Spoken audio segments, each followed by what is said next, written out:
ابتدا ہے رب جلیل کے ببرکت نام سے، جس نے فرمایا کہ زمین پر چلو، کماؤ اور اپنی محنت کا پھل خود تلاش کرو۔ آج میں آپ سے ایک سوال پوچھنا چاہتا ہوں کہ پاکستان کا ایلان مسک کون بنے گا؟ وہ کون سا نوجوان ہوگا جو پاکستان کو بزنس کے ذریعے دنیا کی طاقت بنائے گا؟ ایلان مسک ایک ایسا نام ہے جس نے اسپیس ایکس کے ذریعے خلا کی سرحدیں توڑی اور ٹیسلا کے ذریعے دنیا کی آٹو انڈسٹری کو ہلا کے رکھ دیا۔ لیکن کیا آپ جانتے ہیں کہ ایلان مسک نے اپنی دولت سے پہلے اپنی سوچ میں انقلاب برپا کیا تھا؟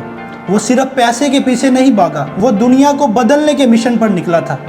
Rockefeller, Ford, Steve Jobs, Jack Ma, یہ سب بزنس مین تھے، لیکن در حقیقت یہ اپنی قوموں کے اکنامک سولجر تھے۔ یہ لوگ صرف اپنی جیبیں نہیں بڑھ رہے تھے، یہ اپنی قوم کی معیشت کھڑی کر رہے تھے۔ یہ سسٹم بنا رہے تھے، ایسا سسٹم جو ملک کو دنیا کی طاقت بنائے۔ راک فیلر نے آئل کا بزنس کھڑا کیا، لیکن وہ لاکھوں امریکیوں کے لیے روزگار بنا۔ فورڈ نے انڈسٹری کا نظام بدلا۔ جابز نے یو ایس اے کو ڈیجیٹل لیڈر بنایا۔ جیک ما نے چھوٹے دکاندار کو عالمی مارکیٹ سے جوڑ دیا۔ ایلان مسک نے دنیا کو سکھایا کہ امپوسیبل صرف دماغ کی حد تک ہے۔ اس نے اپنی کمپنیوں سے امریکہ کو نئی معیشت دی۔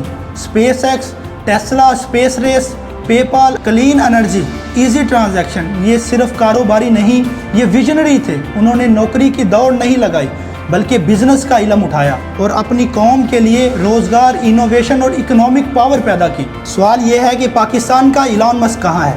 کیا ہم بھی صرف نوکری کے پیچھے بھاگیں گے یا بزنس کو عبادت سمجھ کر سسٹم بنائیں گے؟ دوستو، جب تک بزنس کرنا مشکل ہوگا، تحفظ نہیں ملے گا، پالیسیاں بار بار بدلیں گی، تب تک ہمارا ایلان مسک پیدا نہیں ہو سکتا۔ یاد رکھیں، یہ ملک بزنس کے بغیر نہیں اٹھ سکتا۔ بزنس مین دولت ہی نہیں، سکول، روڈز، ہاسپٹل اور قوم کی معیشت کھڑی کرتے ہیں۔ جس دن ہم نے بزنس مین کو دشمن نہیں ممار سمجھا، پاکستان کا اپنا ایلان مسک پیدا ہوگا۔ یہ کام حکمران نہیں کریں گے، یہ کام نوجوان کو کرنا ہوگا۔ فیصلہ آپ کے ہاتھ میں ہے کہ نوکری کے پیچھے بھاگنا ہے یا بزنس کا علم اٹھا کر دنیا کو دکھانا ہے کہ پاکستان کا ایلان مسک آ رہا ہے۔